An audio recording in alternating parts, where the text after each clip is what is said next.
Hey, 8 o'clock on the East Coast, live from Studio 6B. A brand new week.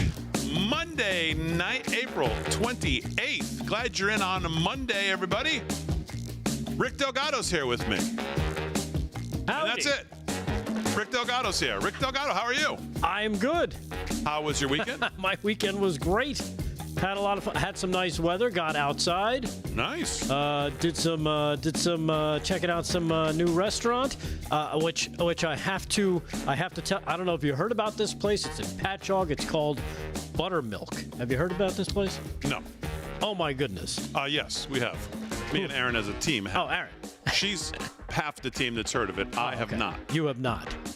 Wow. What great. It's like a breakfast place. Pancakes? Yeah. Duh. I didn't have the pancakes. I went with the omelet because I wasn't that hungry. And I was like, oh, this looks like a... And then I saw the guy next to me because you're always looking at the people next to you. What'd they order? What'd they get? What am I going to get? What do they get? Oh, the French toast looks really good. Oh, that looks good. That looks good. Everything looked good.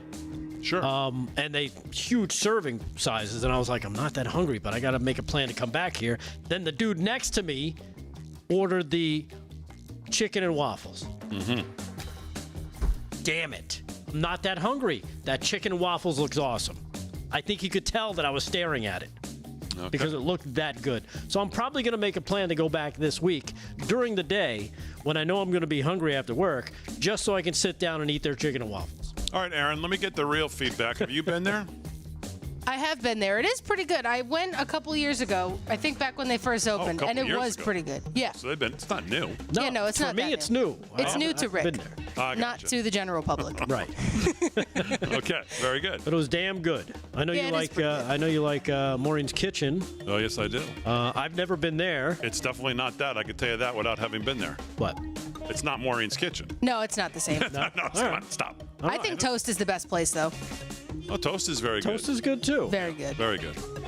But yeah, big ups to the buttermilk. I got to go back. Okay, Try very the good. chicken and waffles. Want to say hello to everybody in the chat here. Our opening segment's brought to you by Betty Crocker. Welcome on in on a Monday. Lots to do here. Well, that's what Delgado tells me, that there's lots to do. I was There's away. so much going on. What? So much going on. So much going on. I was away for the weekend. I was up at Mohegan Sun in Connecticut. What'd you do up there? Well, actually, it wasn't the weekend. I was only up there Sunday morning to today. I came back today, and I went to see the Zack Brown Band. Oh, nice. Are you familiar with them? I'm familiar with the Zack Brown. I used to play him in my radio days. Really? Yeah. Okay. It's a crossover. Okay. I didn't know they'd been around that long. I think so. How long ago were you in radio? Like 30 years, wasn't it? Yeah. No, he wasn't around that. He wasn't around? No. Oh, you know what? I'm thinking of Zach Wilde. Sorry. What? Zach Wilde? Wait, how many Zachs do I know? I don't know how many Zachs. Very different style of music. Quick, send help. I thought it was Zach Wilde. Yeah, I'm sure he did. No, it's his cousin, the Zack Brown Band. Oh. Man, I have to tell you, I saw Zack Brown at Jones Beach here on Long Island last summer, and it was unlistenable. Really? Unlistenable bad. His voice was shot. I don't know, maybe they were partying too much. I don't know, maybe they were on the road too long. But man, oh man, I'll tell you, Sunday night at the Mohegan Sun, they sounded so good. I couldn't believe the difference. Now, why would you go to a concert you'd already seen and they were terrible? You're like, I need to go back. Well, because I have a new album out and I like them. Okay. He just was awful last summer, just awful. But man, last night, yeah, I can't even keep track of the days. Last night they were fantastic, I thought. Now we were there at like 8 people, and a lot of them didn't like it because he played some covers. Okay. And they're like, I want to hear Zack Brown music, only Zack Brown music. Did he do any Zach Wilde? No, he did not do any Zack Wilde. He did Michael Jackson, though, Thriller, as an encore. That's kind of cool. Yeah. It didn't go over? It didn't go over, even for me. But I've seen him like 5 times. I saw him when they were an opening act for Jimmy Buffett back in the day. And Caroline Jones, who's with the band now full-time, obviously Jimmy discovered as well. And they did a little Jimmy Buffett preview, which Big D got a little teary-eyed for because, of course, Jimmy Buffett is one of my musical heroes, songwriting heroes as well. So that was really cool. No, it was good. I thought it was a great evening. I really liked it. So they were great. And I had met some nice people from the show, Oh, did you? Some guy screaming across Mohegan, "Some big day!" So, didn't even come over, just yelled. But no Zach Wild is what you're saying. No Zach Wild there, no. But it was fun. It was fun. Zach Brown was good. So that's cool. That was my weekend. So I have no idea what's going on in the news because I was in 4 hours of traffic today coming home. But you tell me there's a lot going on. Oh my gosh, so much going on. Now let's get to this part because Delgado, I think, is pulling my chain. I'm not pulling your chain. I think you're pulling my chain here. So this is clearly the I've watched Saturday Night Live. It's lame. It hasn't been funny in years, a lot of years. Right. And I've seen a cold open before for Saturday Night Live. I know what it looks like. So do I. I know what the people, they put them in costumes, put them in a wig, or Jimmy Fallon, or somebody will dress up. And so I saw this, and this obviously is the cold open from Saturday night. I didn't watch Saturday. You would think. But Delgado tells me it's not. So put this up, Aaron. This is clearly Saturday Night Live, the cold open. Here we go. This is Congressman Shri Thanedar. No, come on, stop. This stop is right not. There. This is not a cold open. Delgado tells me this is real. This is Shri Thanedar. Yeah. He is a representative out of California. Of course he is. He is. I sent Aaron a picture of him from his website. Do we have that? I don't. There it is. That's his website. I went to his official government website because I was like, no, this can't be a real dude. He looks like a Muppet. He's got Slick Rick's hairstyle going. That can't be real. That's not a wig? I don't know. Paul Nolan's here. We got to get your mic on first, Paul. Hold on. So go ahead. Go back to the video that he says is not the cold open here from Saturday Night Live, Aaron. Let me just play this again. He looks like Jimmy Fallon, right? Well, he looks like a cross between who's the black kid who plays the game show host? Thank you. And like he looks like he's doing a shtick, right? As Cash Patel. No, but it's. I really thought it was Jimmy Fallon. He went a little blackface and threw a wig on, but that's not Jimmy Fallon. Here it is again. This is Congressman Shri Thanedar. Donald Trump has already done real damage to our democracy. But defying a unanimous 9-0 Supreme Court ruling, that has to be the final straw. It's time we impeach Donald J. Trump. The court said the wrongfully deported Kilmer Garcia must be allowed to return and receive due process. Trump ignored it. He ignored the Constitution. He ignored the very checks and balances that keep our democracy intact. This isn't an isolated incident. It's part of a dangerous... And they want Sharia law. Okay, so you're telling me this is not Saturday Night Live. It's not Saturday. I can't believe that. I guess I have to believe it, but that is... I mean, play it all. You're going to see it doesn't go live. He doesn't say live from New York. That's what I was thinking. Live from New York right at the end. No. Look at his face. Huh. Wow, I can't believe that. Yeah. I thought for sure this was Saturday Night Live. He's a real dude. So he wants Trump impeached for the same nonsense that we're hearing from everybody else, basically? Yes. Has anyone ever heard of this guy before? Never. Not until this. Where is he from? He's from Michigan. He's, I guess, said California. A Detroit state representative. Is a second... No, that's a different guy. Let me check the end. He's Michigan. Live from... He's Michigan. Donald J. Trump must be impeached. Live from New York. It's Saturday night. No. Look it up. Axios has him. Another that's picture. A reputable source. But he's one of their guys, and even they're not goofing on him. Huh. It says Representative Shri Theander. Yeah, him. On Monday. Sure. Representative, a Democrat out of Michigan, introduced 7 long-shot articles of impeachment against President Trump. This is from... They framed it as long shot? Yeah. Oh, good. It's the first time a House Democrat has tried to impeach the president or a member of his administration.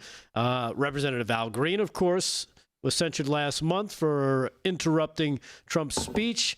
Ilhan Omar also privately floated impeaching Defense Secretary Pete Hegseth and Tulsi Gabbard and Mike Waltz and everybody who works for the Trump administration. You get an impeachment and you get an impeachment. But, Representative Yeah, whatever. Shri, I should say. Yeah. Shri Theander is he's a real boy. Okay, and now he's decided to stick his head out here and try to make himself part of the story. He does look like a Muppet. Like if you look at him, he sounds again, like one too. right? But he does have a nice roll to his R's. Mm-hmm. And the people elected him. Yeah. Okay.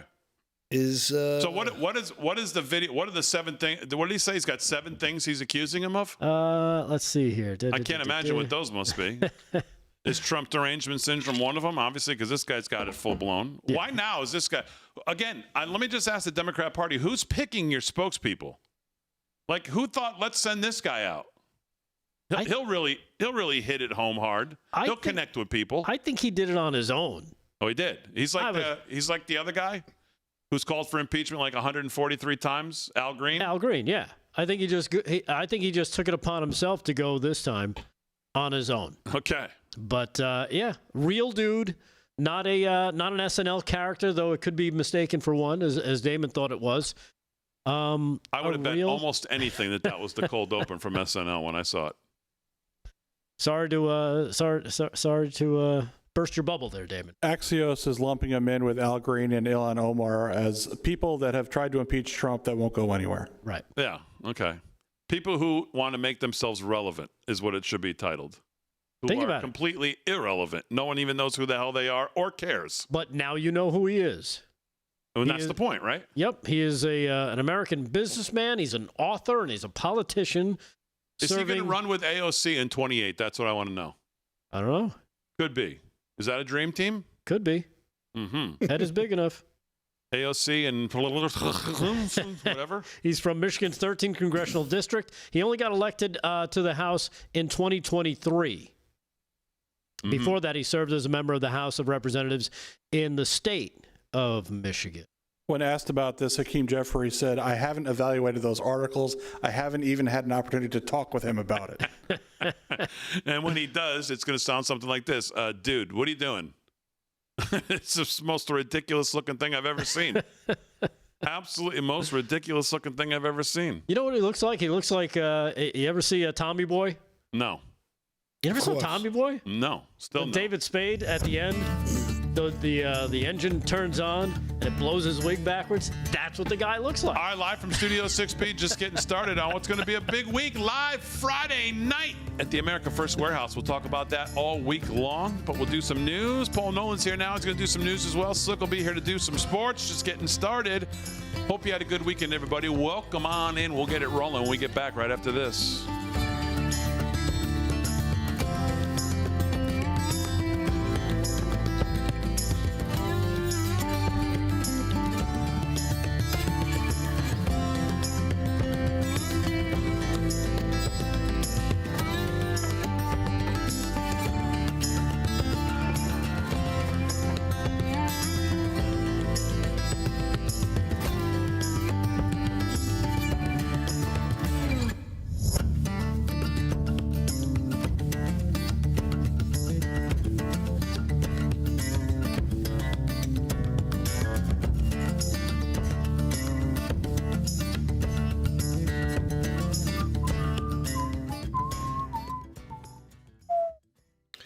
All right, Big D, I'm going to tell you something.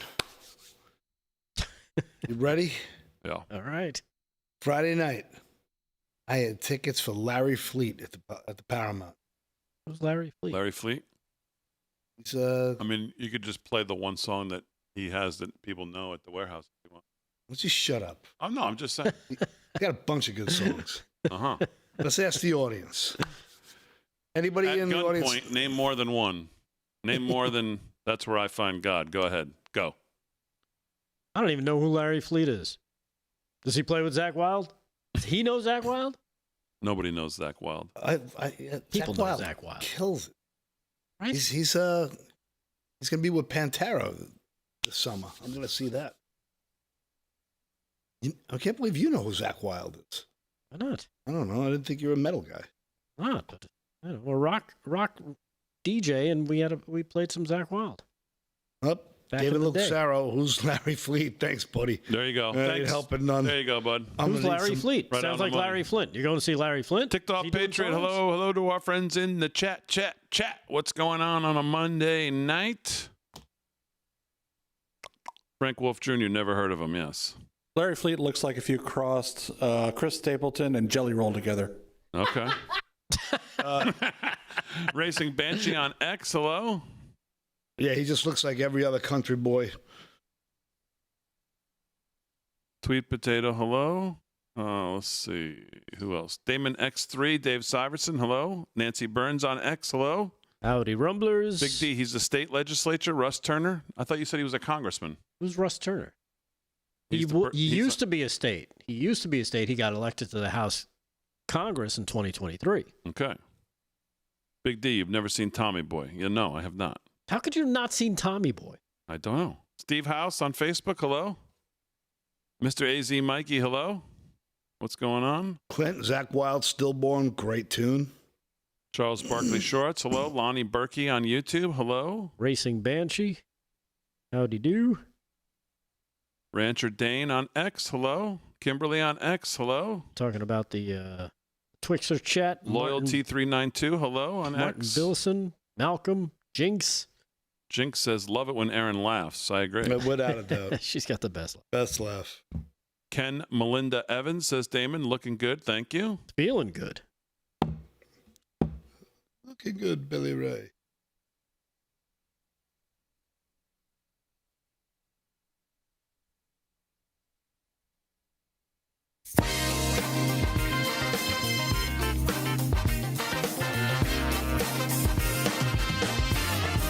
Someone in the chat said he's looking for his 15 minutes of fame. Yes, I agree.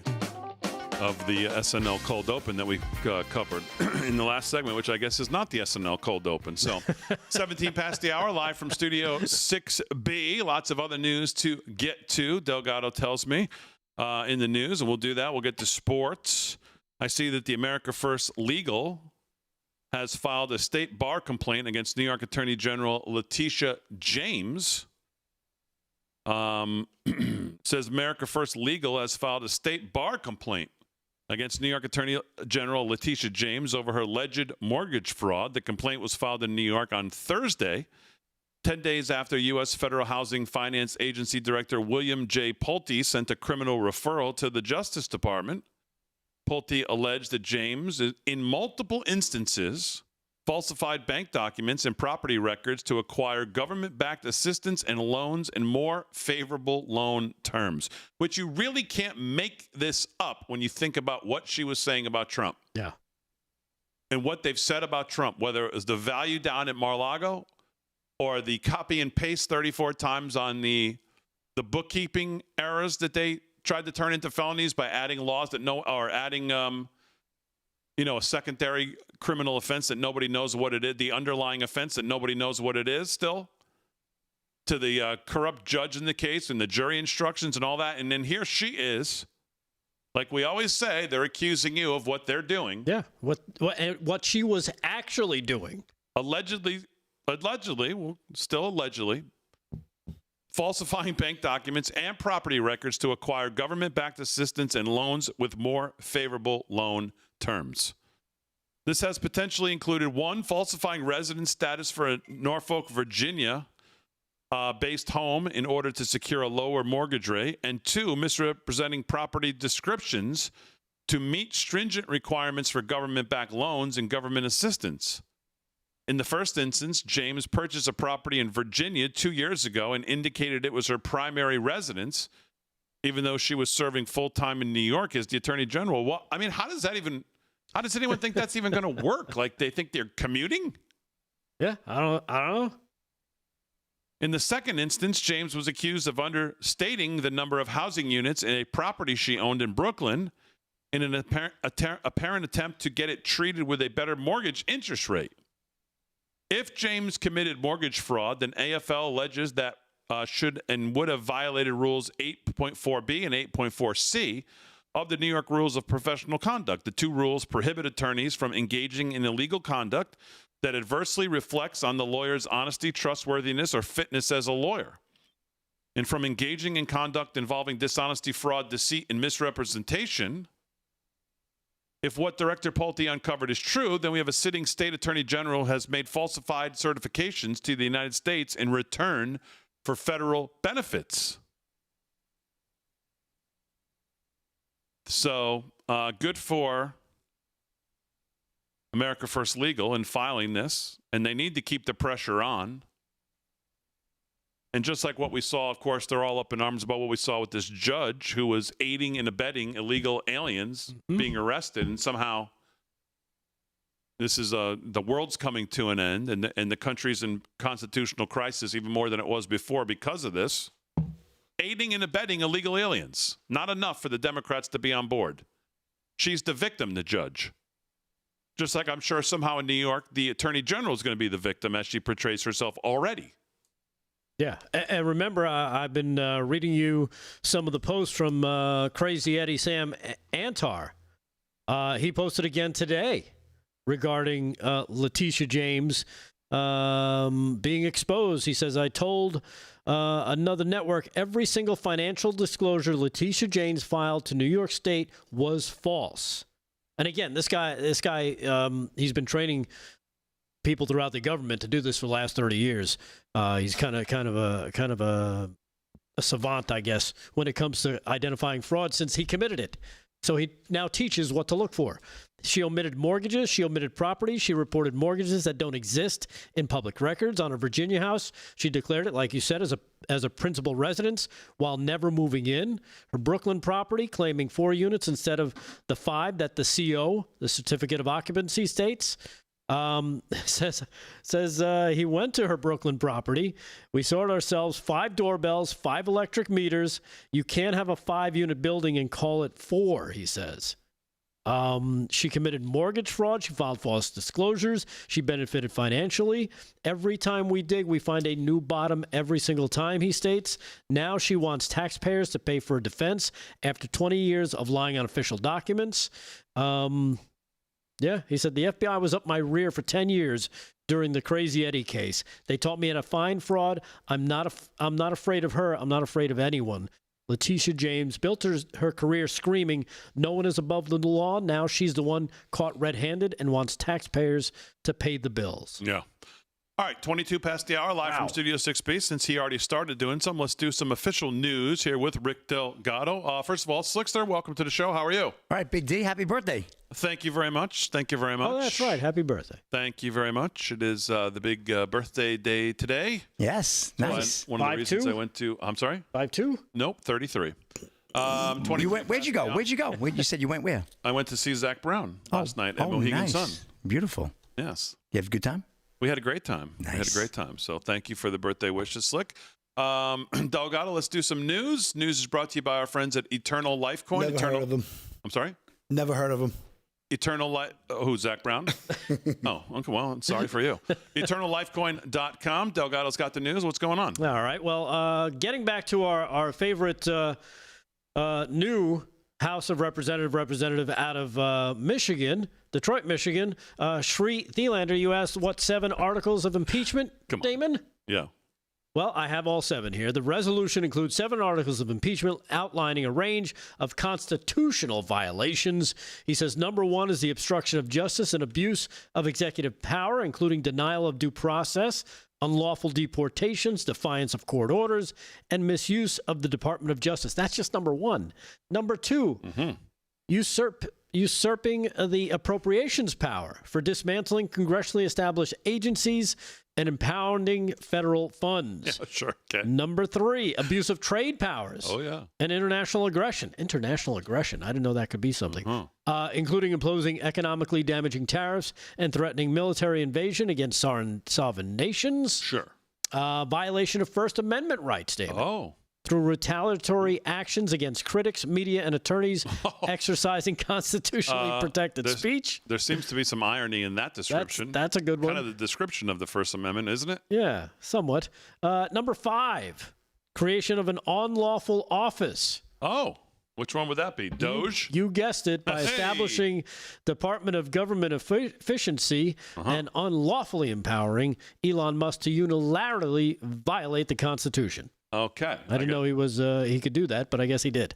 Wow, the executive of the country can't hire and fire now, I guess. Huh? Yeah, Okay, or create a department. Number 6, bribery and corruption, Damon. This is a big one, involving dismissing criminal cases, soliciting foreign emoluments, and extortionate settlements for personal or political gain. Wow, extortionate settlements. No, we can't have any of that, of course. No, can't have that. No. And finally, number 7. Tyrannical overreach. There's regular tyrannical overreach, but this is tyrannical overreach. You can do some reach, but not overreach. Seeking to consolidate unchecked power, erode civil liberties, and defy constitutional limits on presidential authority. Representative Thalander emphasized the American people deserve leadership rooted in accountability and integrity, not authoritarianism. Yeah. This is not about partisanship, he says. It's not about protecting political parties. It's about protecting our democracy and ensuring that no one, not even a president, is above the law. Live, it's Saturday night. That was tersely worded. Yes, it was.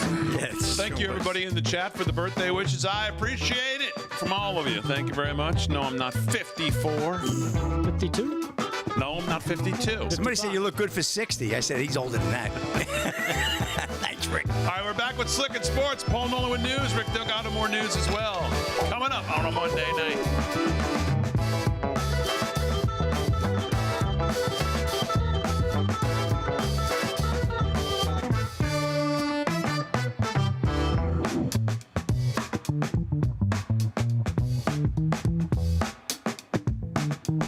All right, chat. Let's get us. 58.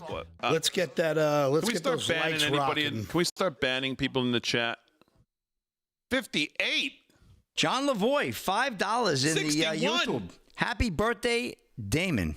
Are these ages what people think I look like? They're just spouting off these are the numbers they think equal what they see on the screen? Mike German says Damon, 61. The camera puts 13 years on you. Don't worry about it. Tina M, 53. Mike German, 61. Mrs. B, 58. What?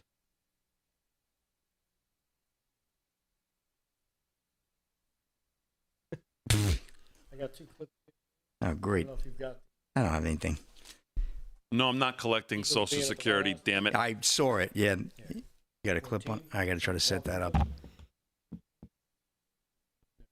46, Oh, yeah, 47. the guy It's who getting better. Got in trouble. on the 27. sideline. Malcolm Zieg, very nice.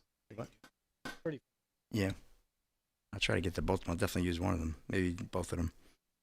Nice. Thanks for. Mark Cozzoli says 40, Big D. That's nice age. All right, let's get Mark on the show. Good job. Jesus Perez says 47. How about Joanna Walker from downtown? 32. Wow. Man, oh, man. Send her a T-shirt, Aaron. Drag Blacker coming in. $10. Here's $10 for Damon's 100th birthday. Drag Blacker. I like that one right there. That's a good one. I don't like it. Jessica Pink, 49. Jesus Perez, 37. Cat SB. Damon, are you the youngest on the show? No, that would be Aaron. Hell yeah. Aaron would be the youngest on the show. Well, you want to okay, count? Fine. You want to count people that actually matter on this thing? Yeah. I wish I could argue. You can't. Adam Hoffman says 108. Looking good for 108. Quit while I'm ahead. Karen Russo says 29 all day, every day. Somebody's bucking for a promotion. Or a free T-shirt.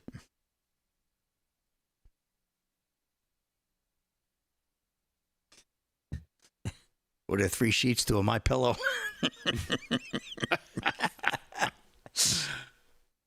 Come out. Oh. Come out. How about those Knicks? Boy, they got out of Dodge with a lousy foul on a 3-point shot. Whoa, they got out of Dodge with that one. Well, Detroit. Oh, okay, they were letting them play the whole game. Don't give me that crap. Detroit escaped the foul 5 seconds before that. And,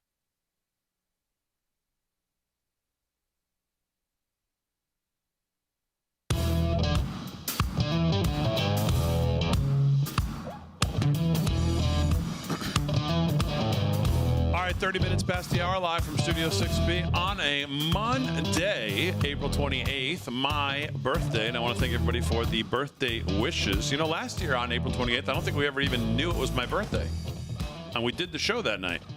Really? And I didn't mention it, but none of you mentioned it either. Slick? No. You forgot. I mentioned it tonight, though. No, I thought we did. I mentioned it tonight. I thought we did. You did, to Slick. Thank you very much. What are you? 51? I didn't. 50? April 28th was a Sunday last year? Oh, that's right. You're not getting that past Aaron. There you go. Maybe it was the year before. Slick, I didn't. You might want to check the mail. Nothing came to my house today. Oh, nothing came to your house today? No. I just want to let you know. Oh, Delgado, same thing for you. Oh, yeah? Paul, same thing for you. I got you what you got me last year. I showed up the last 6 years. There's your gift. How's that? All right, let's do some sports. 31 past the hour. No, I said we were going to do news first, but now I screwed it up. All right, we'll do sports. Mike Lindell sponsors it. LFS6B is the promo code to use. Slickster, what's going on? All right, Big D. Well, big day. President Trump welcomed the Eagles to the White House, but let me get to the scoreboard first before I hit that story. NHL action, big-time playoff games going on. NBA and NHL are on fire right now. I was watching all weekend. East first round, Game 4. Florida leading that series 2-1. Right now, they trail the Lightning 2-1 right in Florida. 5:17 to go there in the second period. So that's a good series right there. Avalanche and Stars coming up at 9:30. Puck drop. That series is tied at 2. Game 5. Cavaliers right now, blowing out the Heat. 66-23, fellas. That's right. I said 66-23. 3 minutes to go in the second quarter. And round 4, Cleveland looking to close that series out. They're up 3-0, and it looks like it's all over but the crying for Miami there. Rockets taking on the Warriors. Golden State leading that series 2-1. Golden State really making some waves there at number 7. That's a 10 p.m.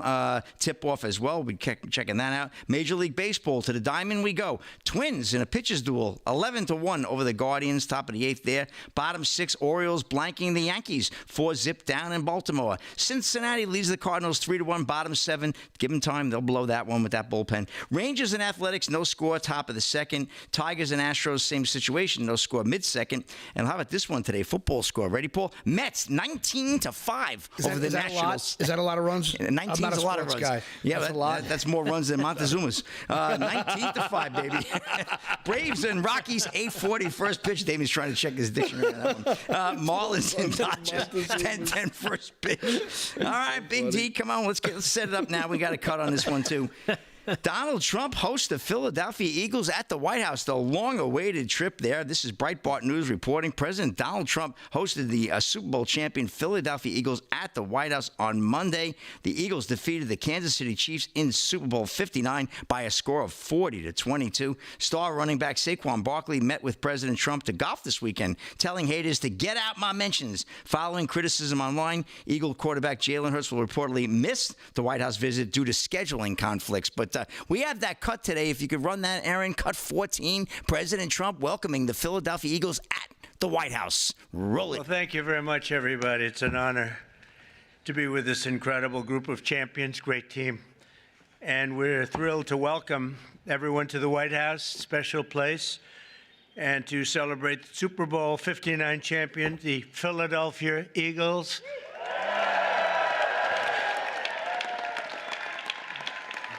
And that was a special day. That was a big one. But the Eagles have turned out to be an incredible team, an incredible group with a fantastic coach and coaches. And having you at the White House is very, very special and important. And we appreciate you being here. Oh, okay. Did he get a jersey? I didn't see no jersey coming over. Where was the quarterback? He was busy. Scheduling conflict. I think he had to get his shoes shined or something like that. I don't know where the heck he was, Big D. That was kind of odd, right? But remember when he was asked? Odd. He's a racist. But he was at that Time Gala on like last Wednesday or Thursday, and when they asked him, he went radio silent. He was like, cut to commercial. He didn't. He wouldn't answer the question. So yeah, I'm disappointed in Jalen Hurts. Right, old Alabama guy, right? He's going to go into the Rory McIlroy. Now that Rory's out, he's going in. Yeah, Rory's redeemed himself a little. So now we hope that right? Jalen Hurts throws an interception on every pass. You know me. Next year. Did you? I'm never going to argue with that as a Cowboys fan. Saquon Barkley went out golfing with Trump today, Yes. and he took He took a bunch of guff. And he said "ugats" to them, which was nice. Exactly right. I have a lot of respect for that young man. So good stuff, Big D. All right, and we'll have a couple other more stories. I got another White House story today too coming up, but that'll be a little bit later. That's a wrap in sports, Big D. Back to you. Here is the actual what Saquon put up, and I think this is great. Aaron, you want to throw this up? Thank you. He said, LOL, some people are really upset because I played golf and flew to the White House with the president, all caps. Yeah. Maybe I just respect the office, not a hard concept to understand. I just golfed with Obama not too long ago and look forward to finishing my round with Trump. Wow. Now you get out of my mentions with all this politics and have an amazing day. Good for him. Wow. Yeah, talk about taking the high road. I got a lot of respect for him. And that's what uniters do. Yes. You know, and dividers like Jalen Hurts play the victim card at all times. Like, I'm just so tired of it. I'm just so completely fed up with it. This guy's done more for black kids and inner city than any Democrat president's ever done, and it just doesn't matter. It's the same old right. They just believe what they're told. Yep, and I'm glad to see Barkley get his flowers. He left the Giants. He went to the Eagles. He took them to a winning championship. He deserved it. He's a class act. He's not on my team, but I wish he was. He's a hell of a player, Rick. That was a class act move. So, Saquon Barkley, thank you, Big D. That's a wrap. Actually, before we wrap sports, let me play this clip since we just did sports, and this is in the sports sphere. I saw this, and I just thought this was great. So this is new Bengals linebacker, Demetrius Knight Jr. I had never heard of him before. Anybody heard of him? Nope. I think he's out of South Carolina, and he got drafted, I believe. Obviously, he did. He's the new Bengals linebacker. But he was asked about playing at the end of his senior year at South Carolina and why he wanted to go play in the last game, which was the Citrus Bowl for them, and not sit it out, knowing that he could get hurt and then hurt his draft status. Yeah, most guys sit it out. Here was his answer, and I thought this answer was absolutely fantastic. Just to finish the right way. You know, finish what you started. I have kids, and I didn't want my daughter or my son to be like, oh, why didn't you play in the last game? And I'm like, I didn't feel like it, or I felt like I would get injured. I don't want to give them an excuse, you know, if they feel like they got to finish homework. Oh, I felt tired. I didn't feel like doing it. You did it in Illinois, and then I got to live with that. But no, I want to show them how to, you know, finish what you start. When you start it, finish it, and that's a good quality in a person. Yeah, sure is. What a gentleman. How about that, huh? Sure is. That's what a real man looks like. Well done. Yep. A lot of these young kids coming out of the draft, save for a few. I heard the interviews were excellent. There's some good young men coming up into the league As now. a matter of fact, can we play one that I totally forgot I sent in over the weekend? Cut number 5. Did you guys see this reaction? They're calling it the best reaction from the draft because the kid was so appreciative. Is this the kid with the blue suit? Kid for the Giants? No, not the kid for the Giants. I forget what team he's from. You're not talking about Scatterboo. Buccaneers. That's what I was talking about, yeah. This is cut number 5. Giants. This is from the Buccaneers. Check this out. Man, we're really fired up. Thank you for believing. Oh. Hey, you got it, man. You got it. Dan, how you doing? How you doing, Coach? I'm good, man. Welcome. Man, I'm not going to let you down, man. I know you're not. I know you're not. You'll be great here. I promise you, man. You will be great here. Looking forward to you. Thank you so much. You got it, man. Calm down. Relax. Tell your dad I said hi, okay? I will. You got it. I'll see you later on. That's great. That is something. How much does the front office love hearing that? That's great. What an emotion, right? Man, unbelievable. No one will ever understand the work it takes to be that elite of an athlete. You have to be such a freak of nature and just have God-given abilities and then take those abilities and put in that kind of work. And then you have to have the mental capacity with it. So you need it all. Yep. And it's funny, though. Good stuff.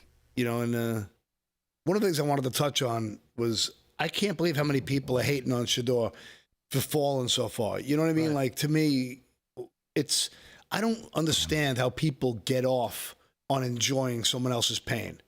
Like, that's something I don't get. Misery loves company. That's what it is. I just don't understand the haters in that. They're miserable. Yeah, I watched all of those shows on Prime, called Prime. Mm-hmm. You don't get any indication along the way that that's not a good family. Right. So obviously there was a football issue here. It's not racism, which is another story, which is enough to drive you crazy, that it was racism that stopped him from getting picked. Did you take a look at the draft, you wackadoodle? It wasn't racism. No, and I think he was a little overrated, and Big D alluded to it too. Big D didn't see him being even picked in the first round. I'll admit, I haven't watched a lot of the reactions, so I don't know that. I haven't heard anybody say it was racism. Oh, it's all over the place. Okay, I haven't heard any of that. Yeah, I heard that. And, I've just seen people say, when we talked to this kid, we've never seen cockiness like we saw when he came in our office. That's what the guy from the Giants said. Well, the Giants. The guy from the Giants said it was one of the worst sit-down interviews he's ever had with a prospective player ever. Yes. Well, a story broke on Breitbart tonight that he was tanking some of the interviews with the coaches of the teams he didn't want to go to. Right, the teams he didn't want to play for. That's a little, I don't. That's the antithesis of the gratitude thing. So correct. For me, though, it's humbling. I'm hoping that he proves them wrong and proves his believers right. But good luck in Cleveland, but yeah. Yeah, I know. It's a place where quarterbacks go to die. All good quarterbacks do go to die. That's Brian Sipe. Yeah, that's a lot of them. Manziel, so many. All right, Slick Sports brought to you by Mike Lindell, LFS6B, Paul Nolan. What else is on your mind in the news? Well, I've been trying to pay attention to the geopolitical game, and I saw over the weekend Russia launched a sweeping drone assault across Ukraine overnight into Sunday, targeting multiple regions. And, one person was killed, a 14-year-old girl wounded. The attacks came hours after Russia claimed that they had regained control over the remaining parts of Kursk region, which Ukrainian forces seized in a surprising incursion last August. It's just escalating over there. And then I don't know if you guys saw this, but Zelensky and Trump had a meeting. I don't know if you guys have any clips from that, but it was pretty interesting to see Macron getting pushed away. And I'm hoping we could see a little headway there, because now, we're seeing energy issues all over Europe at this point, especially in Spain. So I'm just thinking, I'm hoping that we can get this little weasel Zelensky just to agree. I got my butt kicked. I'll have a ceasefire. Let's sit down and talk, and let's finish this thing, because it's got to end. So that's really had it with the short time I have. I have other stories, though. It seems to me, and J.D. Vance was on with Charlie Kirk. When we get back, I'll play a little bit of this clip, and this can probably lead to some further discussion. But, obviously it's not gone unnoticed to anybody how far we've come from I'll get this settled before inauguration. Mm-hmm. Oh, yeah. How many times are you going to say I'm going to walk away, and he doesn't walk away? We're a long way from that. And you listen to J.D. Vance, and he gives no indication that he's sure that this can even get done at this point. Well, I think we saw what happened when Zelensky came to the White House. The Democrats are playing where they shouldn't be playing. It's not their sandbox to negotiate. And Zelensky continues to blab to the media and subversively ruining any discussions that are being had. This guy's a crime. The Democrats are probably promising him all different types of, we'll take care of you here, we'll do this, we'll get you some more money. Definitely. You just don't settle.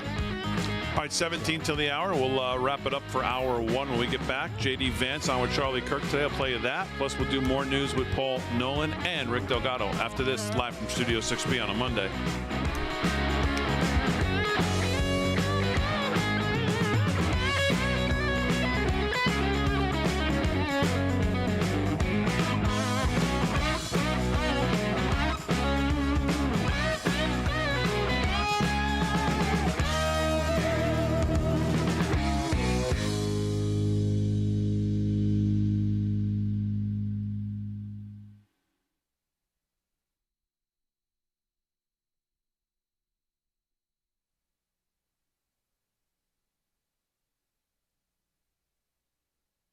So is this guy Poilievre going to get spanked? I just think the whole rig job is in. I saw someone say this guy's going to get spanked harder than Lindsey Graham at the Chaps convention. Just to me, it just looks like the perfect example of globalist rig job. They forced this Carney puppet in there, the World Economic Forum puppet. I've been paying a lot of attention to this. It just the people I'm reading are saying this guy's going to lose because he deserves to lose, because he's totally gone off gone off the deep end since all of us thought he had a chance to win. How anybody would think a non-Canadian in Carney who moved his business out of Canada into New York, who has triple citizenship, who's been a World Economic Forum puppet, basically the guy telling Trudeau what to do, is even remotely fit for this job to destroy Canada is shocking to me. No, it's not. It's Those people unbelievable. they don't know. Oh, they know. They don't know. The Western Canadian people know. Well, that's probably a small group compared to the rest of them who are all. Well, this guy is he's great. I don't know. I think this. I just think the media. A lot of delusion. Their media is so much more corrupt than ours, and ours is beyond corrupt. Oh, I mean, it's just it's all state run. This. I don't know, man. I mean, I'm not. Poilievre had a couple crucial mistakes, in my opinion, as well, but he's no bargain. But I don't know. I just think it's a rigged job. I said it a month and a half ago on here when they forced him in. I just think it's a joke.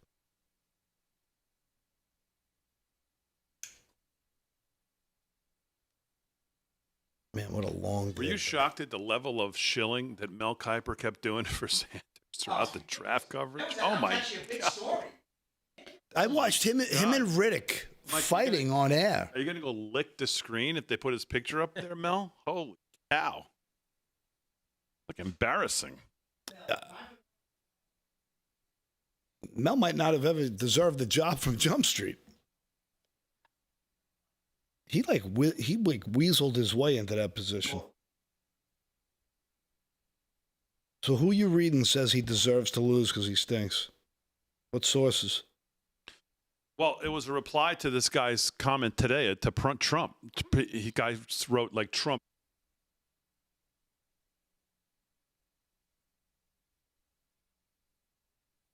All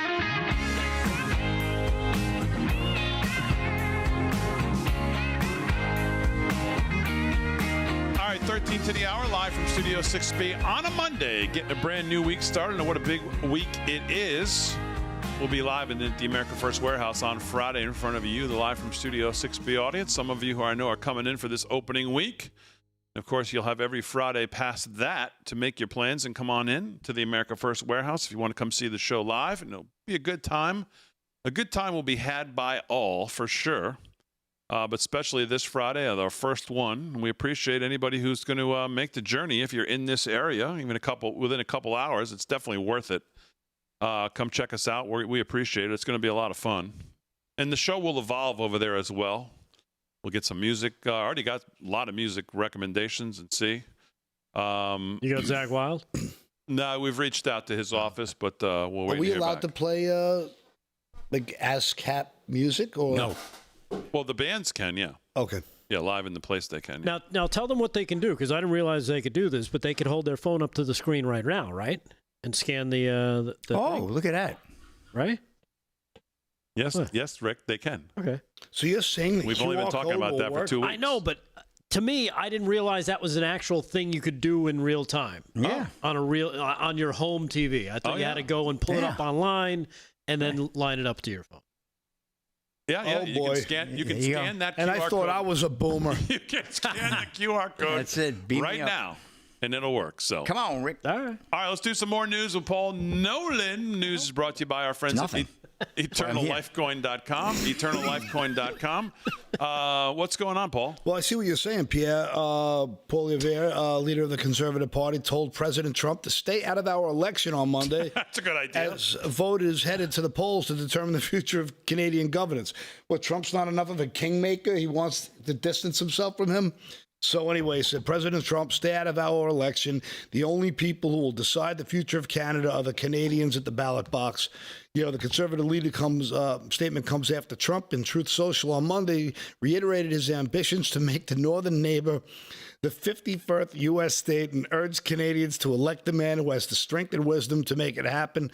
Good luck to the great people of Canada. Elect the man who has the strength and wisdom to cut your taxes in half, increase your military power for free to the highest level in the world.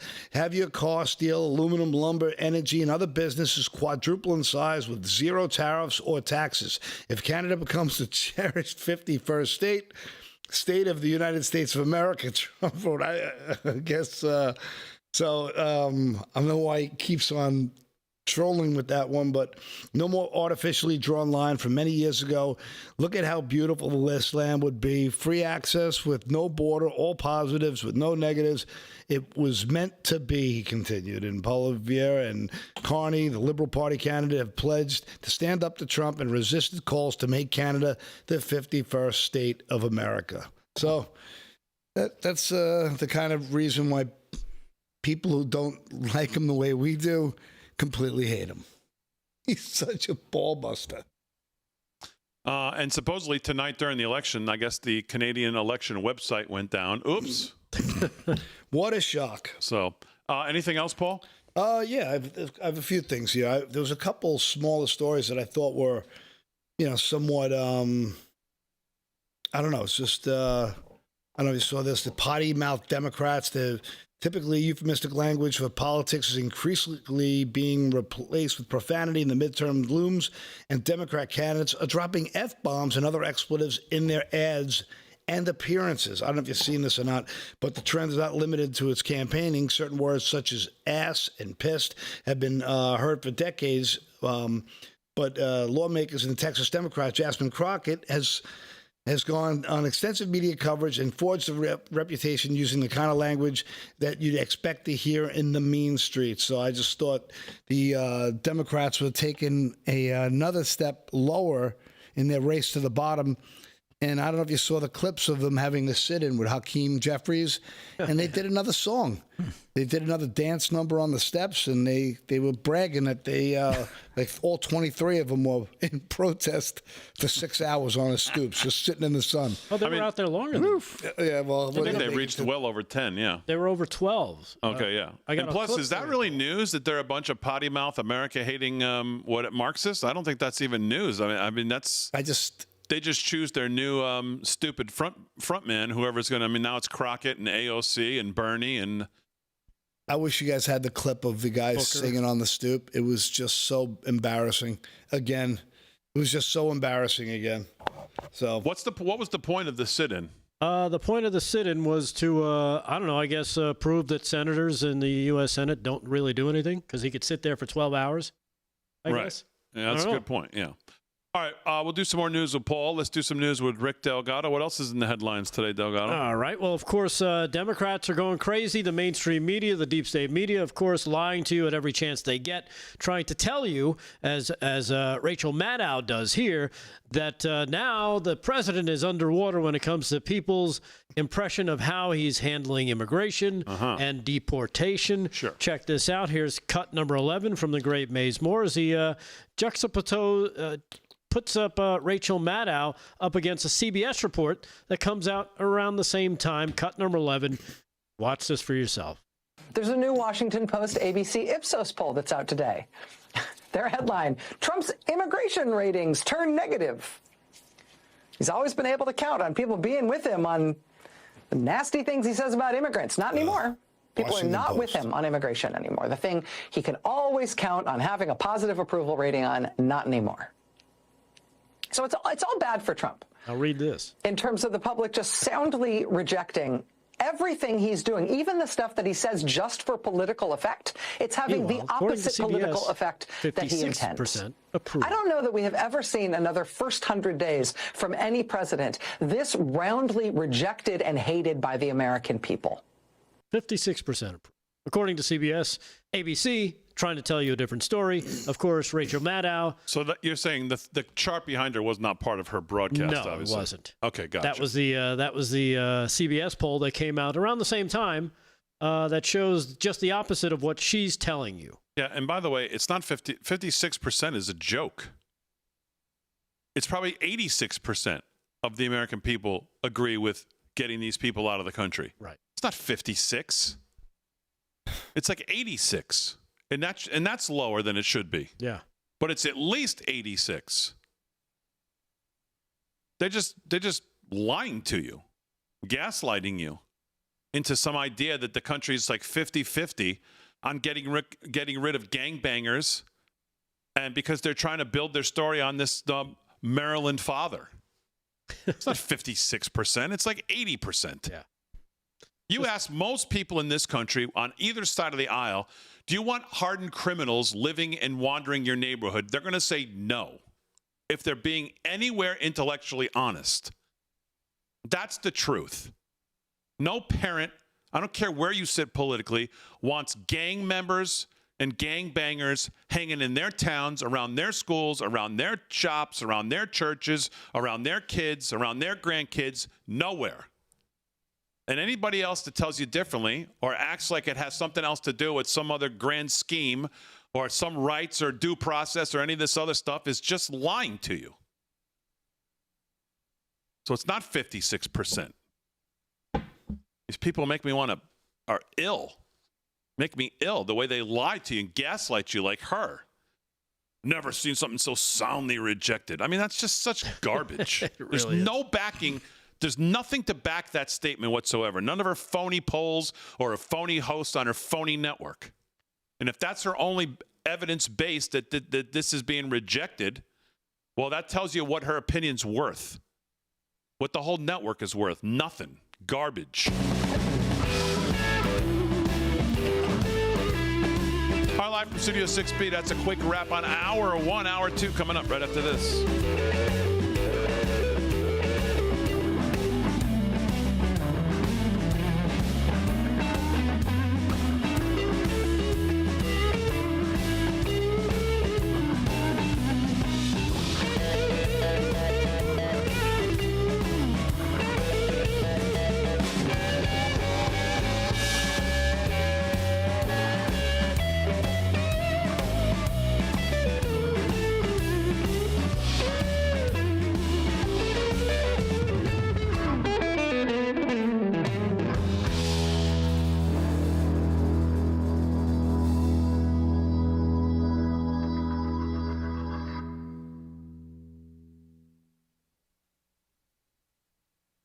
Chat, live in the chats.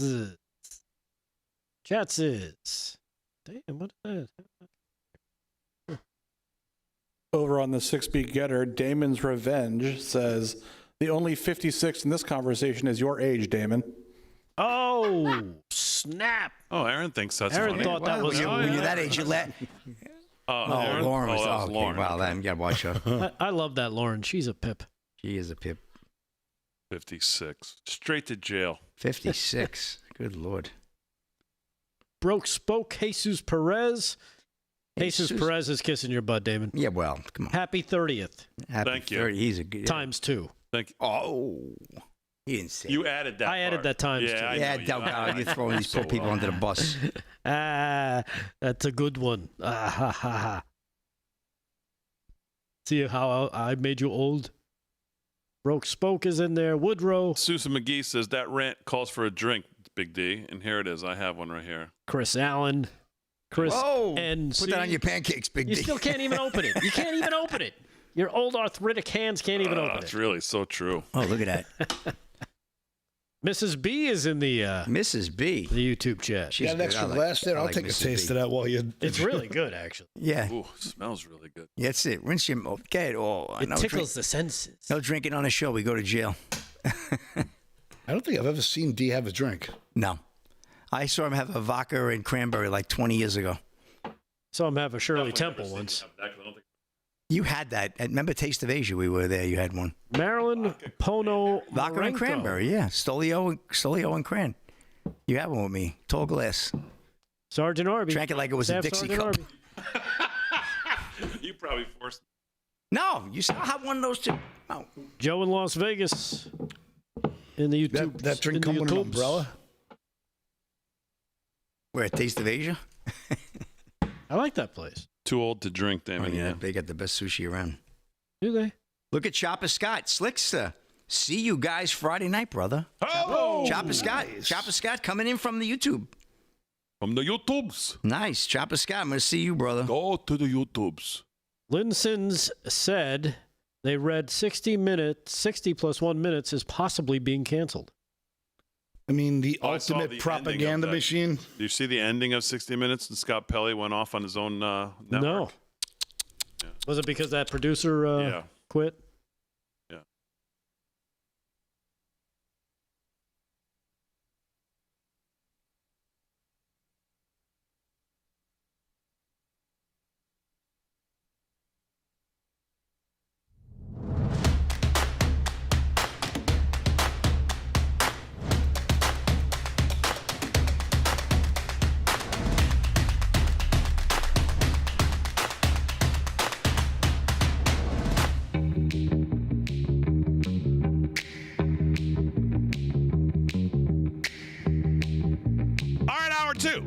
Live from Studio 6B on a Monday night. Glad you're in. Brand new week, April 28th. I hear that's a big day.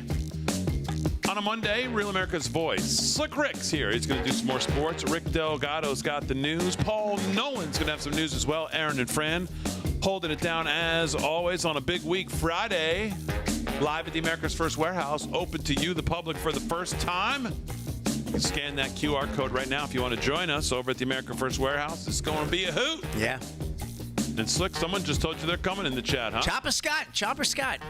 Oh, man. Can't wait to start Chopper. putting some names and faces to the chat. Can't wait. You're going to have to introduce yourself when you see us as your chat name. Really. Where do you see our intro? Like, hey, I'm Mike. It's going to be like, oh, okay. How about our intro when we come out? But you're like, hey, I'm Mr. AZ Mikey. It's like, oh. Hey. Okay. Then we'll know. Then we'll know. So, all right, lots to do in hour two. Blaze Media, Daniel Horowitz. I wanted to get to this Friday. I was listening to Bannon this morning. Absolutely just nail it. As we're like Siamese twins on when it comes to spending. The way we talk about it and the way we sound about it. Trump's budget battle plan cannot be all bark and no bite. The president still has one shot to prove he's serious and the Republicans are serious about spending cuts, but only if he's willing to go to war with the rhinos. If Republicans keep squandering opportunities like they have right now with budget reconciliation and other must-pass bills, they still have one more tool to cut spending without facing a Senate filibuster, and that is the rescissions process. To make it work, though, President Trump must yield all his influence, and he must do it effectively. He needs to pressure establishment Republicans to support spending cuts with the same intensity he uses to push Freedom Caucus members into backing bloated budgets and debt ceiling hikes. Under sections 1012 and 1017 of the Congressional Budget and Impoundment Control Act of 1974, the president may submit a request to Congress to rescind budget authority from specific accounts that he deems unnecessary. That request triggers expedited consideration in Congress with debate protected from filibuster. This is very important. With debate protected from filibuster once the proposal hits the calendar. In the meantime, the president can freeze spending in the targeted account for up to 45 days while Congress considers the request. Administration officials have begun dangling the rescissions process in front of the conservatives as a consolation prize, hoping to win support for bloated budget bills, a record debt ceiling hike, and likely toothless reconciliation package. And that's, of course, what we're being pitched right now, as we've talked about the numbers, and they're a joke. Their pitch, whatever passes now can be clawed back later through presidential rescission requests coordinated with House Speaker Mike Johnson and Senate Majority Leader John Thune, and without any Democratic input. On paper, this strategy has some logic. Trump wants to avoid shutdowns and any default drama, but believes he can trim spending quietly on the back end. Here's the problem.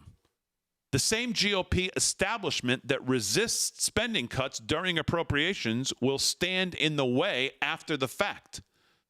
Unless Trump finally targets the left flank of his own party instead of the right.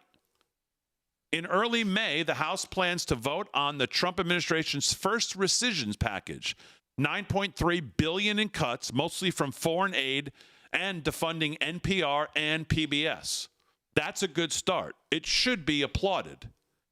But let's be honest, $9.3 billion is absolute pocket change compared to what Congress plans to spend. The upcoming budget reconciliation bill could add $5 trillion in new debt. Even defense spending alone is set to grow by more than $150 billion. If the rescissions process is going to matter, Trump must treat it like a weapon, not a bargaining chip. And he must finally pressure the real problem in Washington. And that, of course, is Republicans who talk like conservatives but vote like Democrats.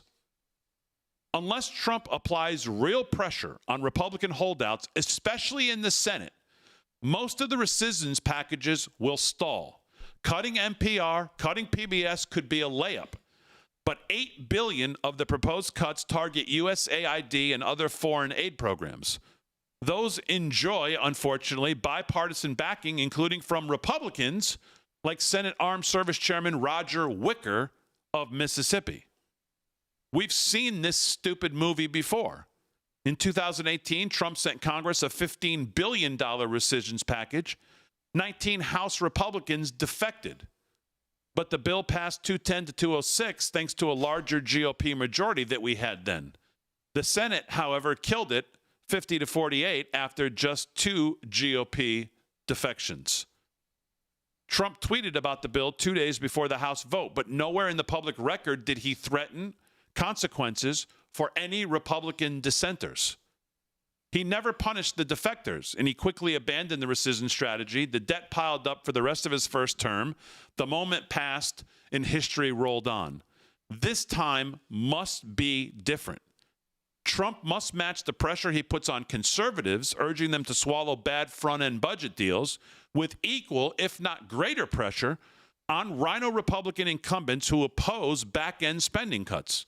We cannot have any more free passes.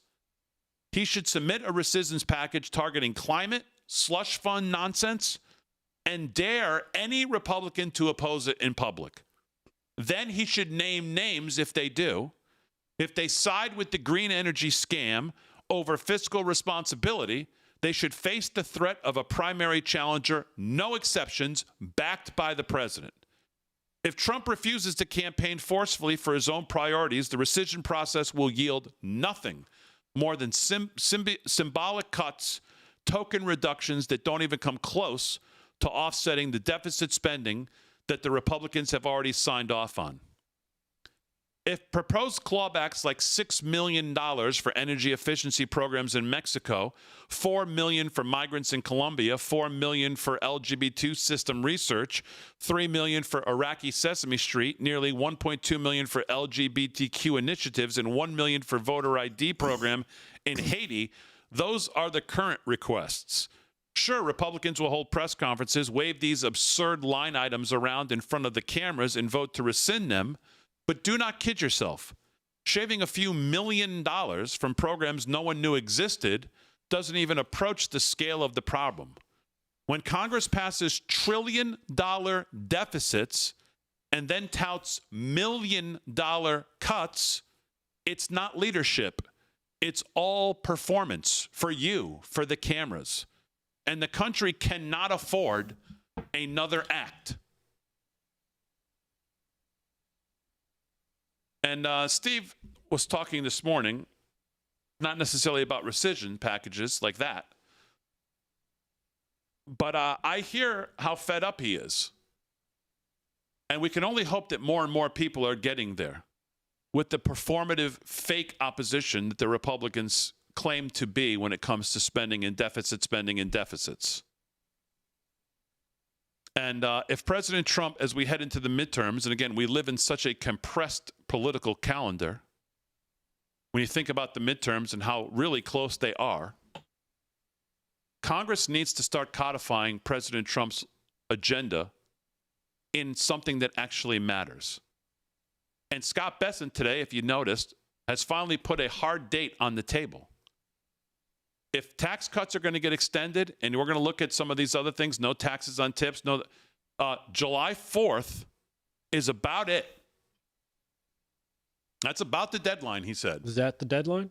That's what Scott Bessent said today. So to Horowitz's point, if the Republicans are serious about this, they better start to show it. Because right now, nobody knows. I mean, They seem to be on vacation every time I look. Right. Well, we know this about the Rhino Republicans is they're really Democrats. These guys, they show up and they say all the right things, and like you pointed out, once it comes time to push comes to shove, they get pushed right over because it's like, well, I don't want to upset the money that's coming to my district, and I got to keep that program, and that one I know somebody who likes that, and my family members involved with that, so all of a sudden, all these things that they talk about go out the window because, well, then it becomes personal to them and their self-interest, as opposed to the self-interest of the country, of the people they're supposed to represent. That's the problem, and that's why again, we have a majority in the House, but we don't. And don't mess with my money. Right? Exactly. No. It's just an amazing thing to watch as they stomp around and say, we're going to do this and we're going to do that. Okay, go do it. Well, I don't want to do it. We want to talk about it. And then we'll talk about doing it again at the next election, so we can still sit there and claim, hey, we're definitely going to tackle it this time. And then we're going to talk about it a little bit more. Right. We're going to have a meeting about having a meeting. Right. And then we're going to do a study on talking about it, and then we're going to talk about that study and see what we can come up with. I mean, I was just looking at the Nancy Mace evidence that she overturned on the Biden family scams like a year ago, and there's still nothing. Nobody's like, it just disappears. All the scams with the water in L.A. I'm trying to read stories about what's going on in L.A. It's gone. I mean, anything that they want in the news is in the news. And, I think the latest talking point, right, it's escalation. I don't know if you've seen this, but everything is Trump's war against American citizens is escalating. Oh, yes. And the Mockingbird media was like 60 different places had the exact same line, but it's escalated. It's the big thing over the weekend was now he's deporting children. Yeah, he's deporting 2-year-olds and 4-year-olds. Doesn't talk about the mother who's actually has custody of the child. To stay together. Right. Yeah. But that's the new media narrative. So they all jump on it. They don't tell you the truth. They lie to you, much like Rachel Maddow does. And they tell you one thing, they tell you a story, but they don't tell you. They tell you the story they want to tell you. They don't tell you the story. Yeah, well, it's worked for 50 years. Why not stay with it?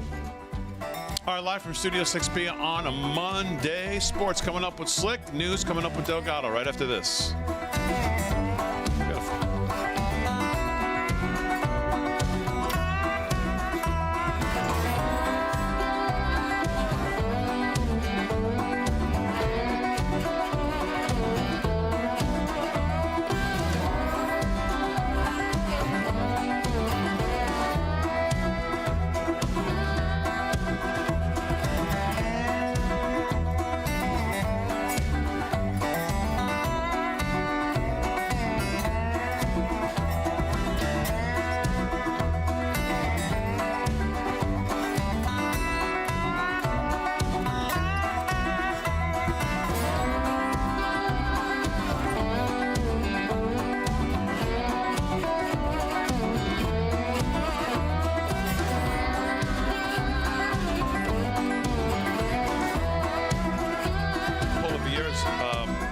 Market odds shot way up in the last couple hours. That's why I was interested to see, but I don't see any returns of any meaningful returns yet. The next polls close at 9:30 p.m., so I think it's going to go well past when we're off the air. I just think it's a rigged job waiting to happen. But what do I know? Pierre Poilievre is expected to win the battleground province of Ontario with 46% of the vote share. Someone, Mark Lapinski, wrote. Easy. Independent journalist focusing on federal politics. Okay. I mean, I hope I'm wrong, but I mean, Carney's just, it's going to be bad for the U.S., bad for Canadians. Chris NC, Big D, in the YouTube chat. He's usually in there every night. It's his birthday tonight, too. Wow. Yeah, Chris, I guess Chris, North Carolina, or Chris NC. So happy birthday to him. And Larry Pitts just gave us $19.99. Well, thank you, sir. Big D, you share a birthday with Saddam Hussein and John Daly. So let's give a big shout out to Big D on his birthday. That'd be some foursome. Donate. SNC, Saddam, and John Daly. Yeah, talk about it. Imagine when they hit the sand trap, be all over. Oh, Larry Oh, Pitts. man. Saddam After I Hussein. drive, I hope no one says, what a bomb. Oh, man. But I'm in town all week. Tip the waiters. Big D hitting bombs. Oh, look out. Look out. Did you see this Bill Belichick interview? Oh, with the girlfriend? What the hell? What now? I think she's just like, she speaks for him. I wonder if she's going to do his press conference. I mean, really, this guy, is there anybody more whipped than this guy with this 27-year-old? Holy moly. He's old enough to be her grandfather. Is she 27 or 22? I thought she was 24. I thought she was 25. Yeah, 24, 25. I read 24. Yeah, he's aging. 24, my God. What are you talking Crazy. Yeah, she shut them down when they asked him any kind of personal questions about his love life. She jumped right in, right, Erin? She was right on. No. We're not discussing that. How'd you guys meet? We were at a Chuck E. Cheese, and Bill was trolling. And my friend Epstein introduced me. Yeah. It's just creepy, man. Well, that's kind of weird. He's 70 years old. It's like, what do they talk about? I think guess, anything more than 15 years apart is just weird. Yeah, I guess so. You know, it all depends. I don't know. Yeah, because I wouldn't know. Whatever floats your boat. Exactly right. I wouldn't know. Yeah, you wouldn't know. Les Durham with $5. Chats, wish happy birthday to Chris NC and Mr. Damon. God bless you. Thank you, Les. Les is a good man, too.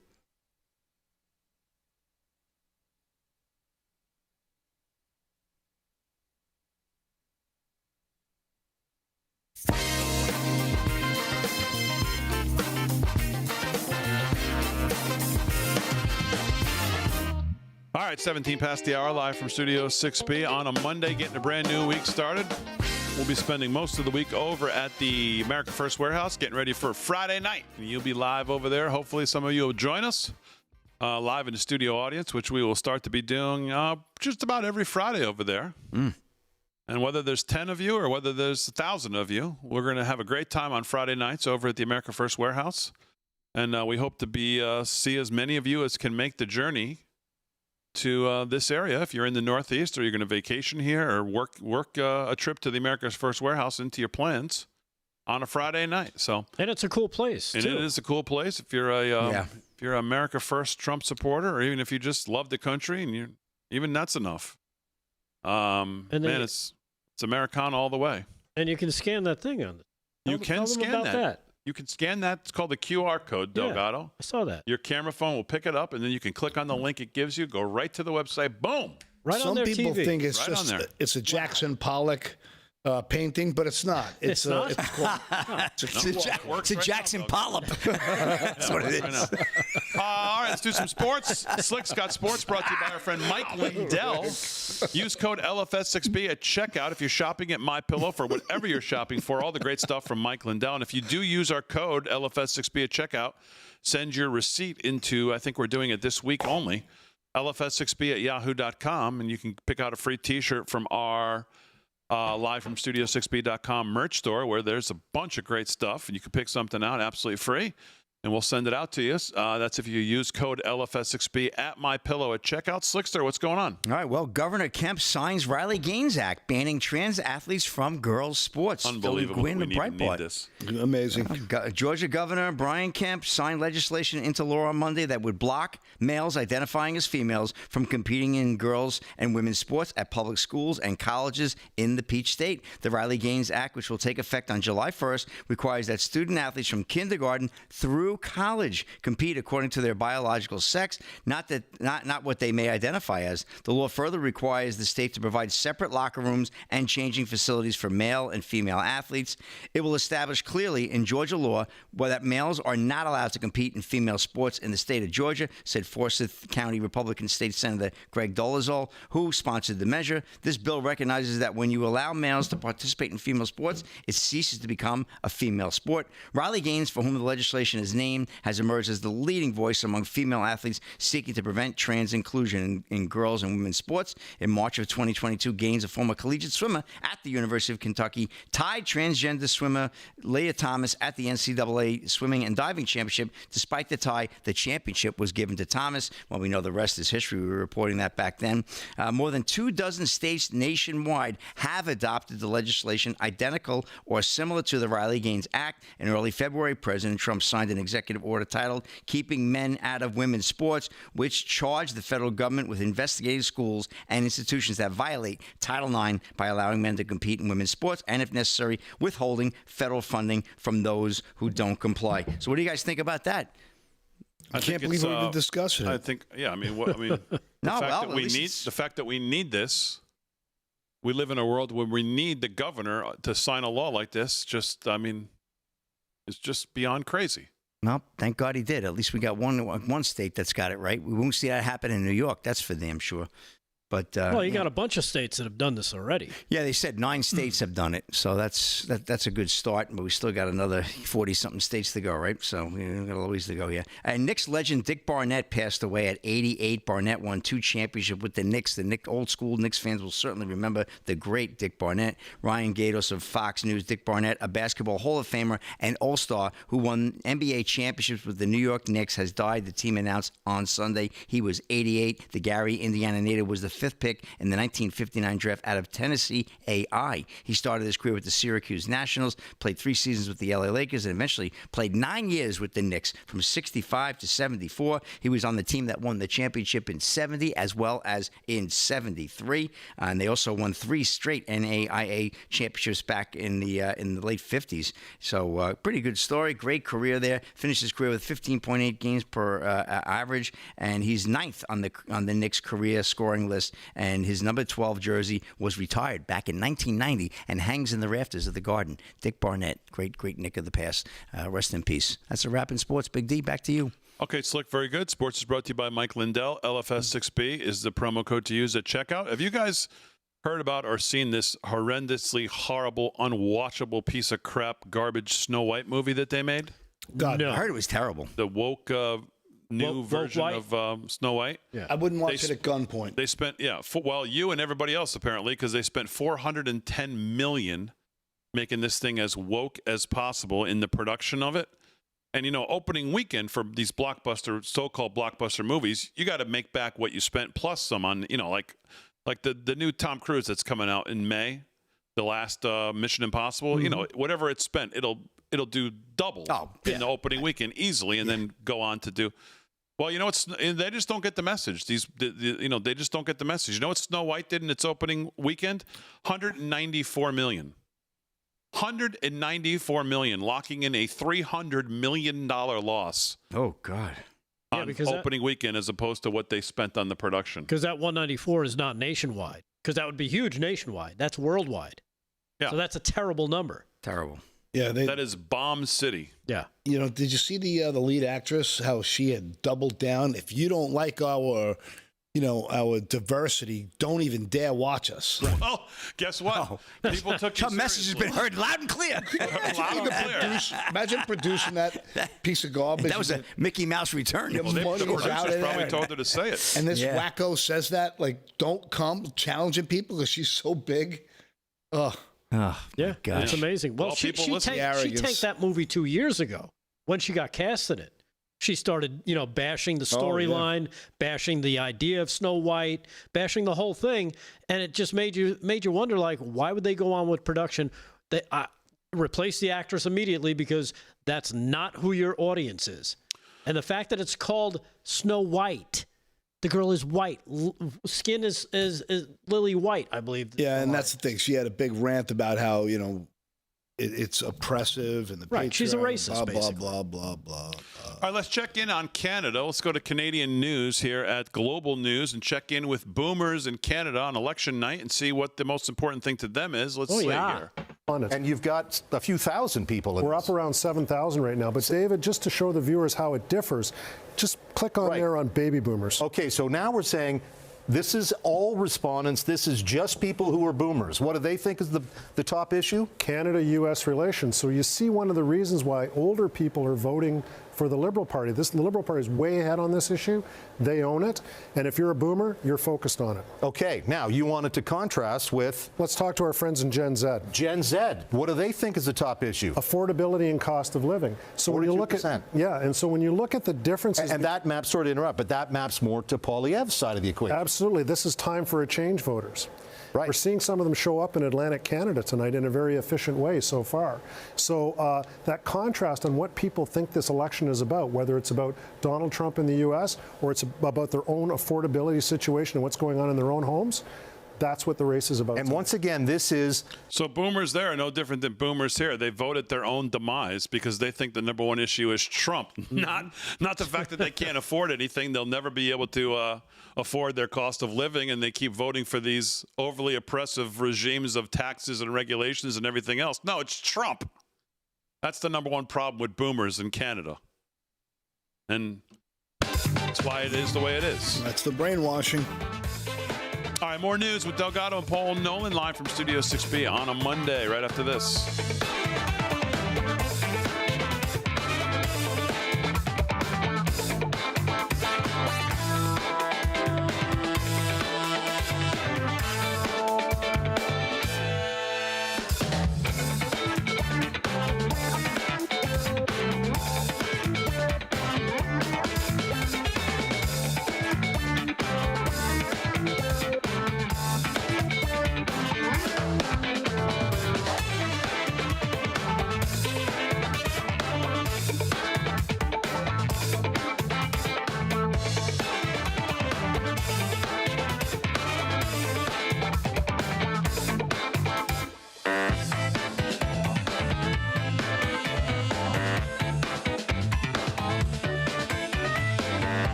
Drag Blacker says, I'm slacking off, Big D. He gave you another $10. Damon is way late to the party on Snow White News. The pop culture right and the anti-woke have been on this since 2020. We've been talking about this for years. What are you talking about? I was talking about opening weekend, which happened yesterday. Oh, not 2022? Yeah, you should have done a special podcast on Sunday. You should have been there, yeah, when they began. Well, how could I be late to the news? It just don't bother. happened. Yeah. Let's be thankful. You probably would have had it. Your audience would have been dwarfed anyway. So, hey, did you? This is my favorite post of the day. Salad Dodger. According to Newsweek, Illinois Democrat Governor J.B. Pritzker may be ready to step up onto the national stage. Oh yeah. And is a front runner to run president in 2028. And I said, well, let's hope the national stage is certainly reinforced. If his fat ass is going to step up on it. I saw the mainstream media was plugging him as he sounded like a presidential hopeful. Yeah. He's asking for make food riots in the street. He was calling for his constituents to riot in the streets. I have that clip. You might as well play it. You going to play that J.D. Vance clip, D? Roll it. Oh, yeah, I have it. Somebody on that Saquon Barkley picture said, black people are most jealous of thriving black people. Interesting comment. It's truly astounding how that need to play the victim card is still so prevalent. Look at Shaquille O'Neal, the crap he went through a couple of weeks ago, right, at the UFC. It was ridiculous. Went over and shook the president's hand. You thought the guy committed a crime.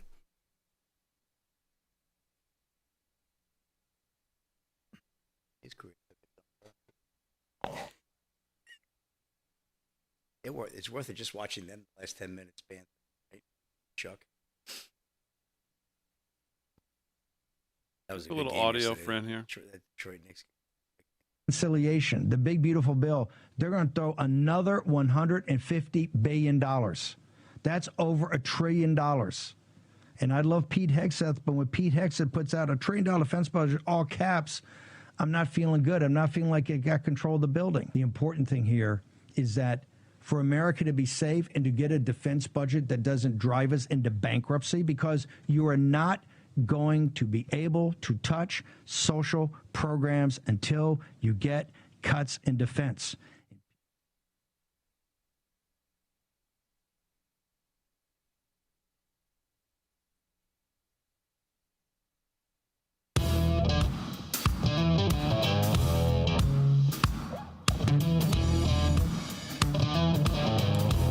All right, live from Studio 6B, 30 minutes past the hour on a Monday. So I mentioned this before. Let me just go over it because it was in Just the News. John Solomon, Scott Bessent today kind of makes it official. Bessent says lawmakers now need to pass Trump's tax agenda by July 4th. Treasury Secretary Scott Bessent today told reporters that he needs Republican lawmakers to pass President Donald Trump's tax agenda by July 4th. The comment comes after the secretary met lawmakers on Capitol Hill as Congress returns from a 2-week spring hiatus. Congress leaders were initially hoping to have the full budget finalized by Memorial Day, but Senate leaders are not sure that that's attainable. We've got 3 legs to the president's economic agenda: tax, trade, and deregulation. And we hope that we can have his tax proportion done by the 4th of July, Bessent said. The House is moving things along quickly, and the Senate is in lockstep. Yeah, if lockstep means they're tripping over themselves, then that's probably about right. We think that they are in substantial agreement, he said. The move come as lawmakers hope to raise the debt ceiling before the U.S. defaults on its loans. The exact date of the default deadline, known as the X date, is not currently known, but the Treasury Department is expected to shed more insight on the deadline in the coming days. We're going to get a lot of information this week, by the way, as well. I think we're going to get Wednesday morning. I don't know if it's CPI or PPI. We're going to get some data this week on some things as well, on where inflation is. We don't have a new X date, Bessent said. We have a better calculation toward the end of the week or next week. But, of course, the U.S. will never miss the X date, Bessent said. But so July 4th, that's from John Solomon's Just the News, is kind of the hard date now, at least for the tax part, that Scott Bessent wants this stuff done by. And, well, we'll see how many days Congress and the Senate and, your elected officials actually want to go represent you, which I think is why you put them there, why you voted for them, how many days they want to work, and if they want to get any of this done. Or they'll just, hang out with Cory Booker on the steps of the Capitol and claim they're doing a sit-in for 12 hours. Yeah. You said you want to see J.D. Vance talking about, not to jump back to this, but I wanted to play this before, and then we kind of got sidetracked. Here's J.D. Vance on the Ukraine-Russia situation. And again, we've come a long way from we'll have this settled before the inauguration into what Marco Rubio said about 3 weeks ago, clearly having talked to the president about saying it before he said it, which I'm sure he obviously did. And Trump's been asked about it in the Oval Office. And now here's the vice president talking to our own Charlie Kirk on Real America's Voice today. Here it is. Ending the Russian-Ukrainian war. President Trump was sitting next to Zelensky in an epic picture in Italy at the Pope's funeral. This was their first meeting since your Oval Office meeting, where you were also in there. Talk what you know about this that you could share, and how the president is doing everything he possibly can to bring peace to the region, and what is the United States' perspective on this seemingly impossible struggle and war that President Trump is leaning in literally with Zelensky to try to get finished. Yeah, Charlie. So I obviously don't want to prejudge the negotiations because they are very much, in full swing. I actually had a conversation just this morning about this particular issue. Here's the way that I put it, Charlie, is, one, if I could bring people on the inside, I think what they'd see is that sometimes you're incredibly frustrated with Ukrainians. Sometimes you're incredibly frustrated with the Russians. That is the nature of the negotiation, is you're going back and forth. And sometimes you just want to throw your hands up, but that's what President Trump doesn't let us do. He doesn't let us just throw our hands up and say, you know what, this is ridiculous. He forces us to continually go back to the table, continually try to find a solution, bring the sides together. And that really is sort of where this thing is right now. You have the Russians who have one peace settlement they'd like. You'd have the Ukrainians, they have a different peace settlement. The biggest breakthrough is that we've got both of them talking about what they would need in order to stop fighting. But what one side needs is different from what the other side needs. And it's the job of diplomacy to try to bring those two sides together. I can't say with 100% certainty, Charlie, we're going to be able to do it. But I do think that we're trying very hard, and I feel more optimistic about it today than I did 2 weeks ago. And I felt more optimistic 2 weeks ago than I did 2 months ago. So we're making progress. Things are moving along. We're just going to have to keep on. Sometimes you apply pressure. Sometimes you're a little bit more friendly. Sometimes you offer rewards. Sometimes you offer punishments. It's a nitty-gritty, dirty job, but it's the job the American people elected the Trump administration to do. If this doesn't stop, Charlie, one final point on this. If this doesn't stop, the Ukrainians aren't winning the war. I think there's this weird idea among the mainstream media that if this thing goes on for just another few years, the Russians will collapse, the Ukrainians will take their territory back, and everything will go back to the way that it was before the war. That is not the reality that we live in. If this thing goes on for another few years, we could have, societies collapsing. The demographics of both of these countries are a nightmare. You could have millions of more people killed if this thing goes on for another few years, and it can risk escalating into a nuclear war. It has to stop. It is the policy of this administration that it stops, and I guarantee you the president is having all of his people, including me, work very hard for that end goal. Ending. There you go. Yeah. What can you do? What can you say? You want it to stop, but they have to get the Democrats out of this whole thing, because that's what's influencing Zelensky. I'm convinced of it. We saw it when he showed up at the White House. What did he do? He met with a group of Democrats and Lindsey Graham. And Lindsey Graham told him not to take the bait. What was the bait? What was he referring to? He didn't tell us, but I think we know what it was. It was, don't take the bait of the Democrats telling you, just hold out. You're going to be okay on this. Yeah, there is no scenario where Ukraine wins it. Let's just call it establishment machine. Right. Because I couldn't agree with you more. There is no scenario where Ukraine beats Russia. Zero scenario. They know it. It's been going on for the last couple of years. They're not winning. They know they're not winning. No. And that's why they need everybody else in the world to help them fight for them. They picked this fight. They started this fight. They wanted to get paid. It was a huge windfall of cash for everybody involved. Yep. They had no exit strategy to get out of it. They thought they could rig another election, keep Trump out of this. They could have kept their war machine piggy bank going for another 4 years. The jig is up. You got your ass kicked. Enough is enough. Yeah. Stop letting your sons and daughters die. Yeah. Stop letting your city get bombed to death. Enough is enough. You lost. You were a puppet. You got played. You're a fool. The world knows you're a fool. Just end it. End it right there, Zelensky. Let's go. Yep.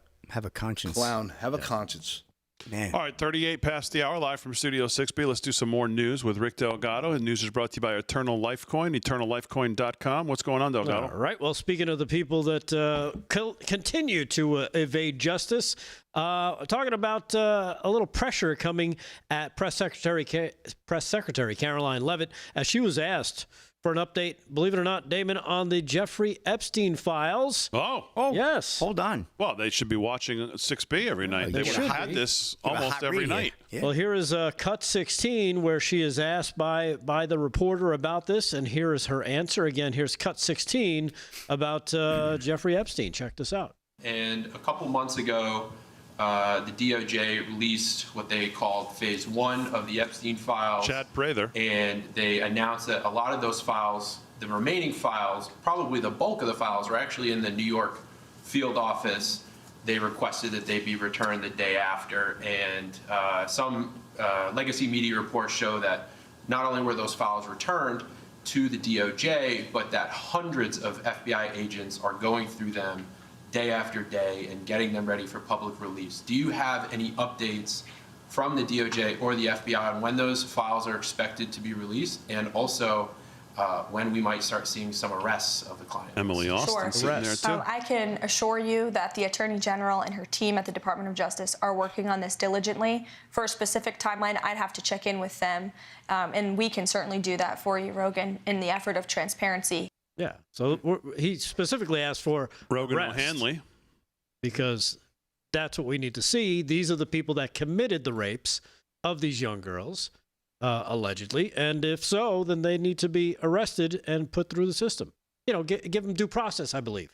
I believe that's the catchphrase of the weekend, due process. I mean, that Virginia Giuffre death. I mean, I have her tweet here that said, "I'm not suicidal." That was 2019, right? Yeah. Right. And then they had that, you have that, what do you call it? That bus incident with a bunch of bad media that came out after it. I got to be honest with you, I don't buy any of it. I don't think Epstein killed himself, and I don't think she did. Epstein, we know there's he too didn't. many people. There's so many billions in dollars, so many embarrassments. There'll be so much held. I just think that it's just another message. Don't show this because nobody's exempt from getting popped.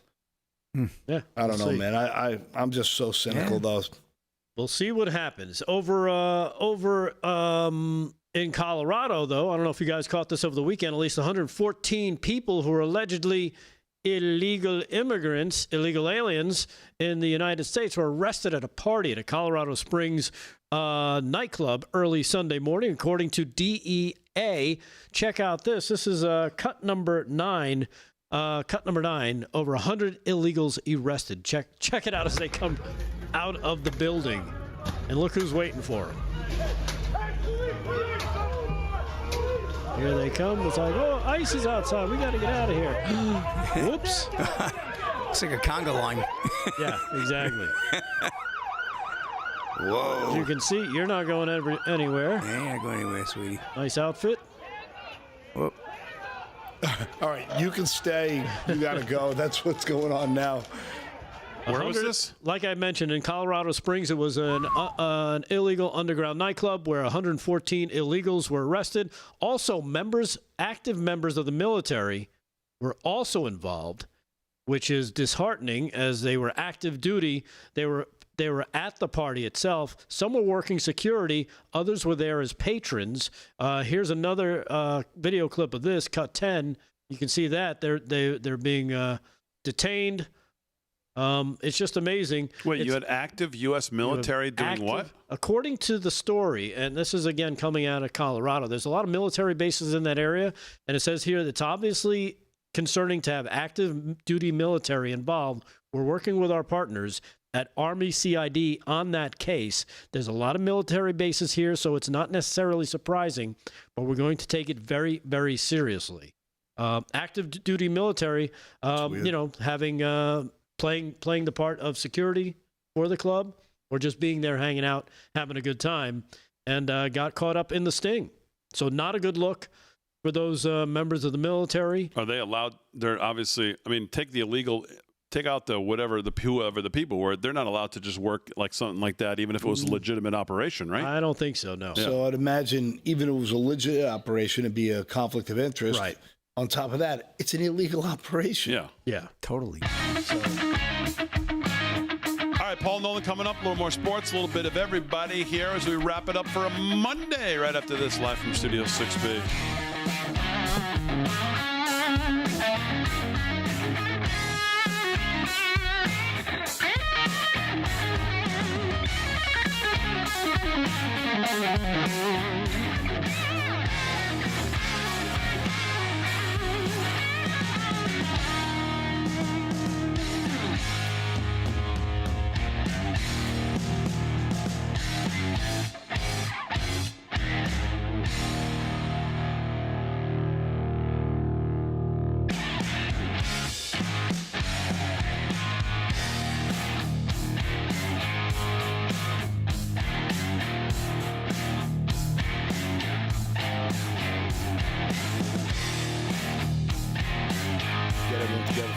Yesterday, next day. Chat live in the chat one last time. Chat. Final chatting. Chatters. Les Durham coming in with another $2. Chat, wish David Wiles anniversary, 27 years. Happy anniversary. It was going to be my parents' anniversary tonight, too. 28th. Yes, Ratchet in the Rumble chat. 10 U.S. military members active duty were arrested. Wow. That's correct.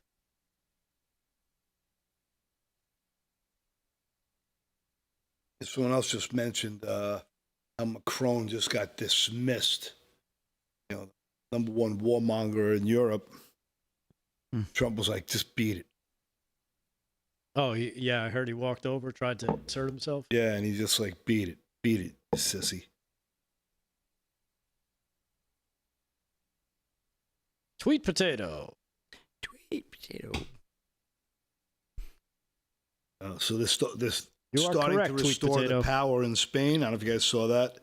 The entire country lost its power. Did it? Yep. Thank you, net zero emissions putzes. Why we don't have nuclear energy is still beyond me. But I'm not going to do that story because it seems to be resolving itself.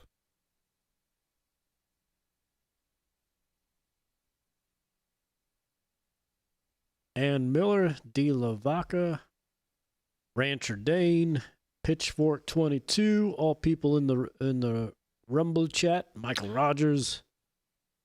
A YouTube chat, can you get us to 350, man? We're only at 324. Surely. Jolene Moore. Sue Sabel. Shirley has a Sabelborough. Macron's wife is not a wife. Salaburo. Sue Salaburo, right? Yeah, I've seen some of the pictures of her, right? Have you seen some of those old pictures? It's a fact, dude. I don't know why they're hiding it. Enough's enough. That's what you're into. Who cares? But lie. Why lie? Oof. Hello, sirs. How's it hanging, fellas? Oh, to the left. Look at that woman and you go, what's up, dude? Yeesh. Right there, 353. Thank you, guys. Great show, LFS 6B crew.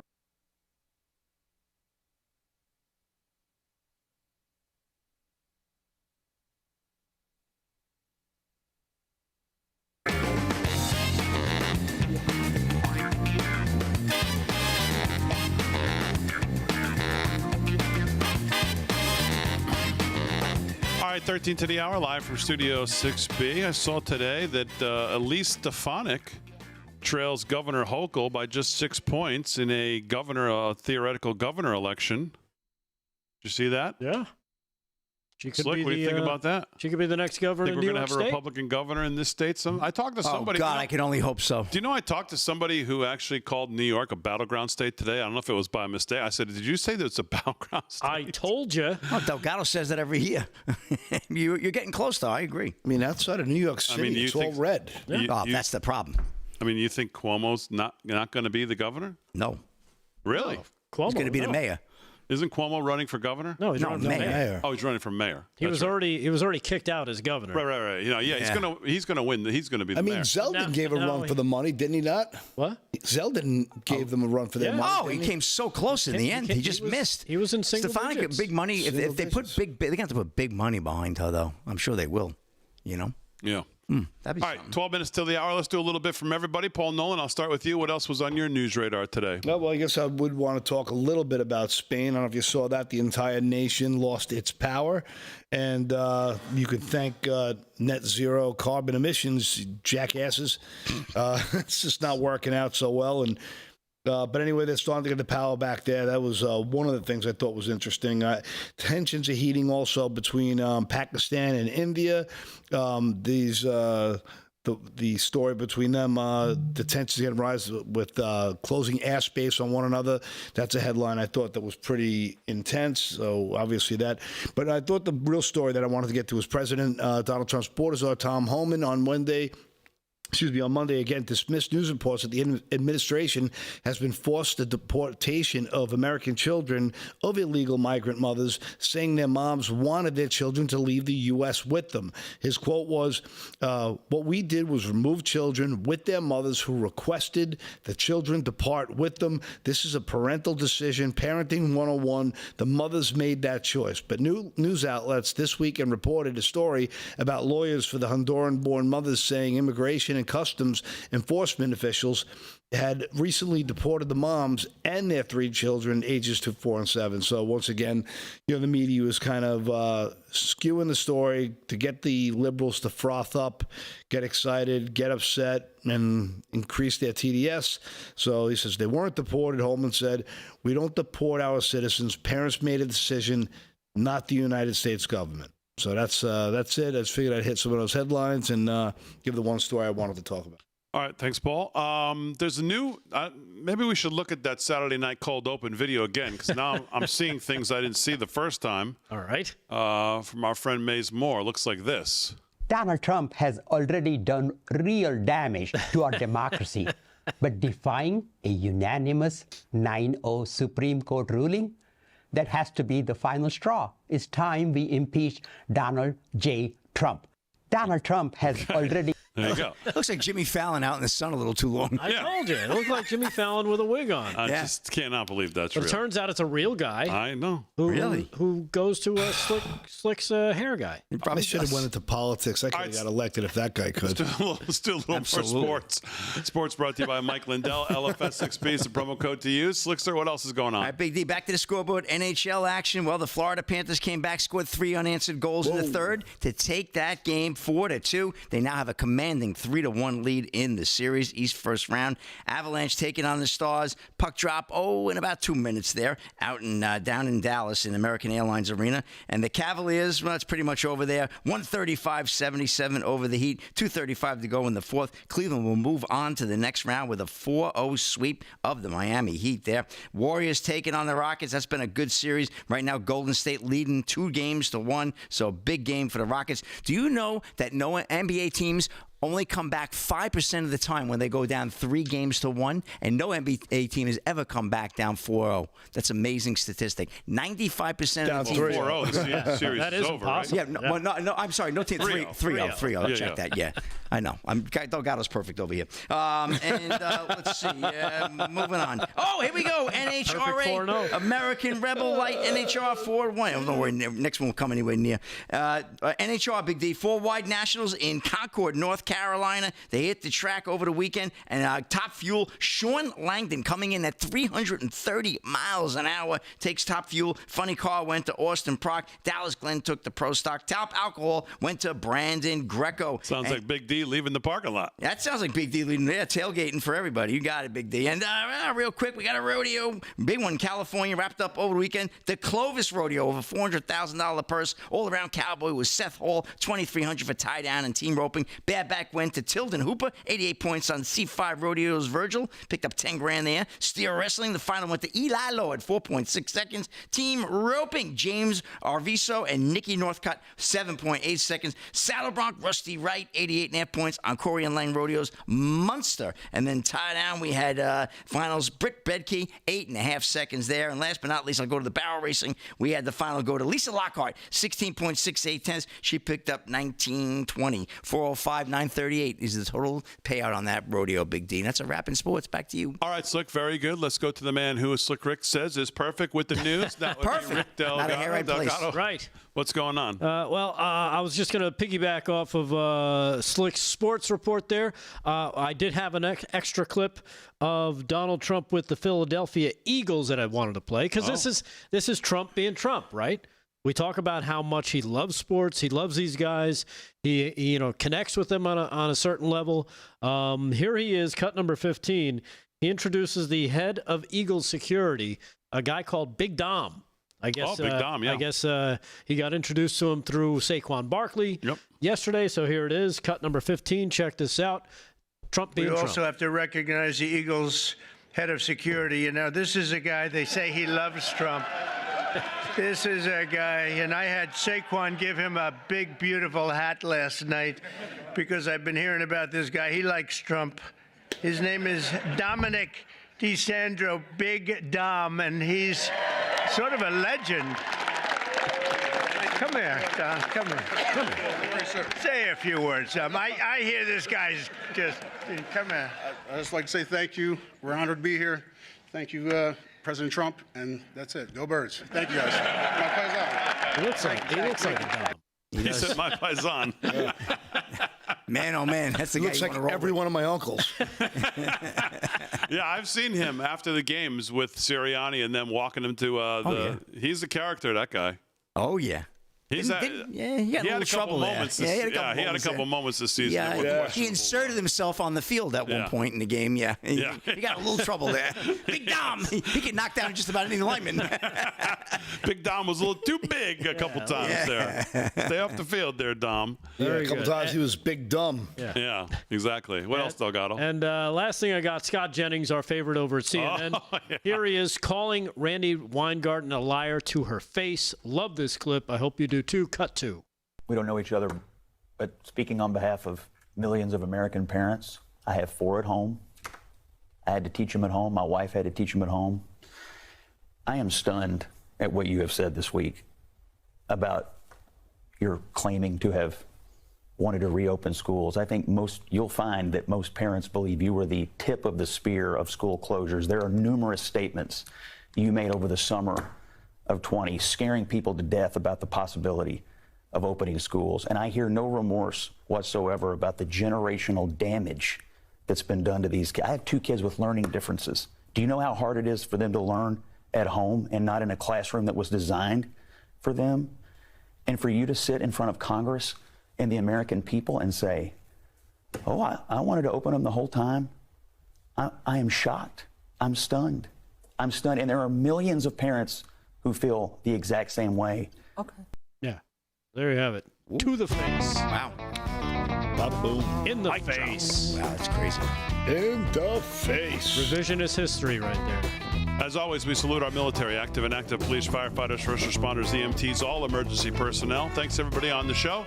Aaron Fran, great job as always. Most of all, thank you to live from Studio 6B audience. See you tomorrow night, 8 p.m. right here live from Studio 6B.